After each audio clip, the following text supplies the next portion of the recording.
بسم الله الرحمن الرحيم الحمد لله رب العالمين والصلاة والسلام على رسول الله سيدنا محمد خاتم النبيين والمرسلين أما بعد halkan waxaan rabaa inaan yiraahdo hadal yar ku saabsan koonfur galbeed umad yahay haddaynu nahay raxweyn waad u jeedaan waddankeena inuu baaba'san yahay la kor saaran yahay dhinac kastaba ninkani mas-uulka kaana uu yahay mid aan faa'iido lahayn marka waxaan laga dagaalamayaa dhinaca tacliinta wax soo saarka iyo dhaqaalaha gobollada kale way horumareen heer waxay gaareen inay ciidamadooda samaystaan military ciidamo booliisa horumarin dhaqaale iskuulaadkii warshado anaga waxaan hayna malaha shariif xasan sheekh aadan wuxuu u ordayaa keliya waxa waaye asaga wax quseyd interestigiisa digil iyo mirifle waa taa baaba'san shalambuud macnaa dhulkaas shabeellada hoose waad u jeediin beerihii dadka in laga xoogay oo qasab lagu haysto dadkii digil ay barakaceen xamar ay wada galeen la barakicinayo waad u jeedaan dhulkii kaloo raxweyna inay al-shabaab wada haysato wax uu ka qabtay ilaa hadda aysan jirin dhinac kastaba dhinac amni dhinac dhaqaale dhinac waxbarasho dhinac oo wax soo saar wax uu ka qabtay malaha dhulka ugu weyn ugu barwaaqo badan ayaan ku fadhinaa dad asaluuti baan nahay oo ah native people dhulku haddaan rabtiin inaad ogaataan taariikhda digil iyo mirifle harar taga digil iyo mirifle halkaasay ku duugan yihiin khabuurahooda waa laydin tusay saan u baaraynaan ogaanay annaga marka dad iyo raxweyn inaan wax isku talno isku falno waxaan bannaanka qurbaha jiro inay istaagaan kacaan ninkii geesiga ahaa shaar guduud ilaa u naxariisto wuu dhintay araaraydii way dhisan tahay shariifka ku dhadheelay markaa waxaan u baahannahay inaan marlabaad kacdoon aan samayno dhulkeenna aan xuraysano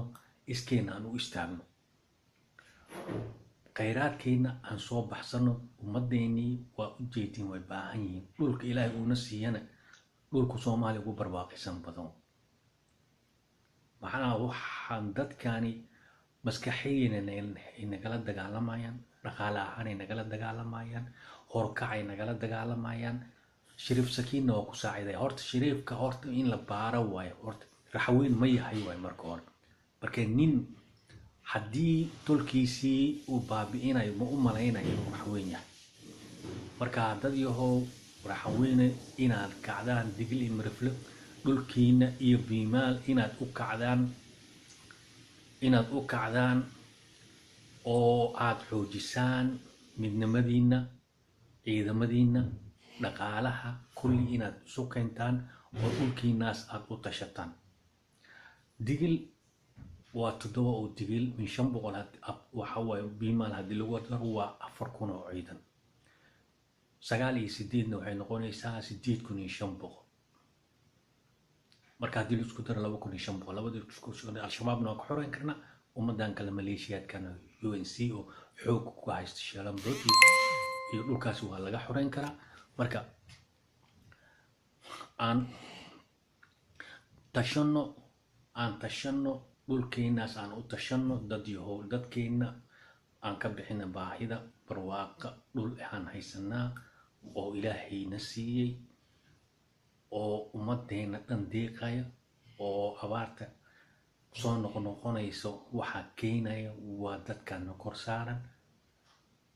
oo ilaahay aan ka baqaynin oo dulmi wada meesha dulmiga uu ku batana waxa waaye faa'iido ma ka imaata abaar moogi dulmiga lagu wada ummadda masaakiinta ahludiinka ahayd waata dadkii Soomaaliya xoreeyay oo SYL asaasi raxweyn ka soo wada baxeen kulli tacliin baan lahayn marka horumarkeena la diidan yahay shariifka ta horumarkeenu diidan yahay